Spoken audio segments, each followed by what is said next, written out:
turned up the radio for company, but there were only call-ins. Whiners, know-it-alls, Christers.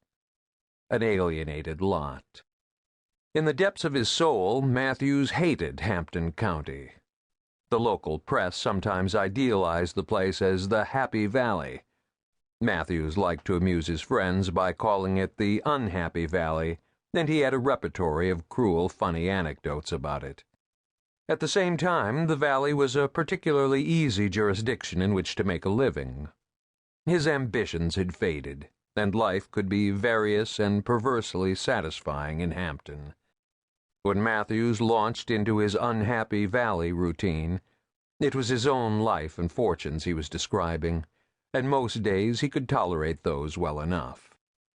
In fact, the valley was his native place, and he had been watching it all his life, its preachifying and its secret horrors.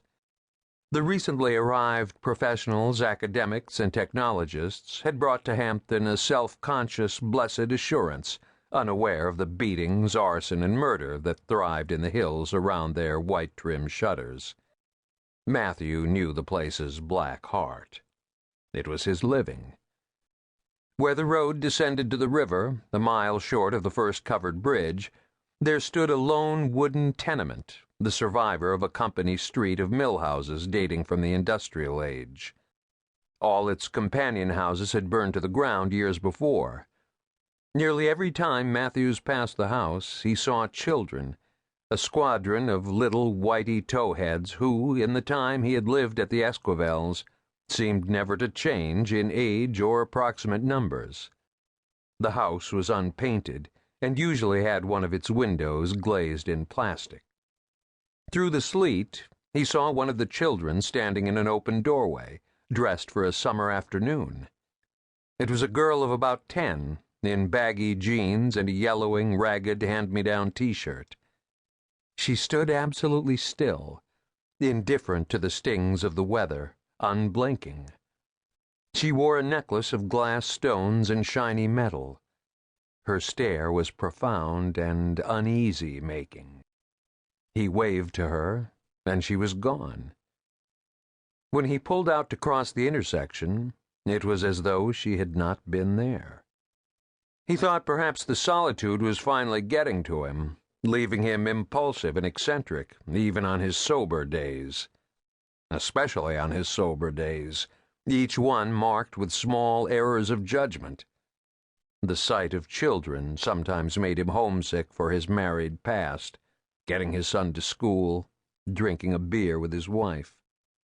During the 70s, everyone had said it was a tough time to bring up children. In fact, it went on being that way. The 80s and the 90s were no better. He and his wife had been lucky. Their only boy was sensible and decent, partaking of his mother's rectitude and perhaps a little too much of his own pessimism.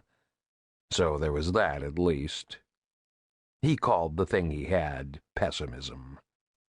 Halfway up a hillside, a turn-of-the-century Volvo passed him with cheery disregard. Its bumper sticker read, "We are one family," the town motto, a reference to the imagined relationship between Hampton's inhabitants and those of the great globe itself, which was displayed in congenial artsy abstract, a smiley-face planet Earth, complete with latitudes and longitudes. Was it more frightening to raise children in the place Hampton had become? He could hardly say. His perspective was that of a criminal lawyer who knew the annals of wickedness. A couple of miles farther on, Matthews came in sight of town.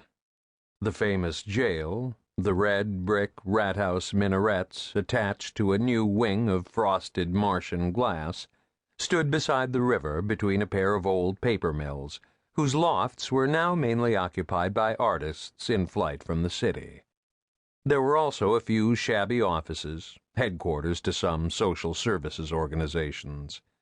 These were relics of the age of concern, grown decadent with underfunding, long on ideology, and short on practical solutions.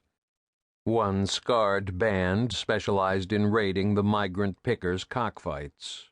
A crazy poet did children's theater the children dreaded.